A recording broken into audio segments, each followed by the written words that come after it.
Did you know that sodium hydrosulfide is a critical chemical used in mining, leather processing, pulp and paper, and chemical manufacturing across the globe? Genesis leads the market with 11%, followed by Nouryon at 10%. Solvay holds 6%. Tessenderlo accounts for 5%, while Hubei holds 4%. Now, here is the bigger picture. Even after combining the top 5 players, they account for just 36% of the market.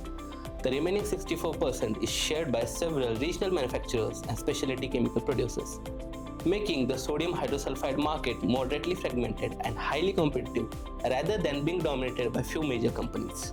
Markets move fast. Your decision needs to move faster.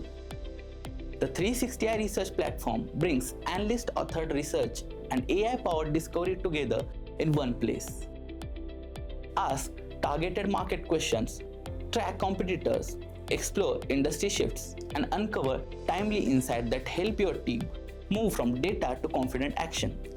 Connect with 360i Research and turn inspiring insights into dependable actions.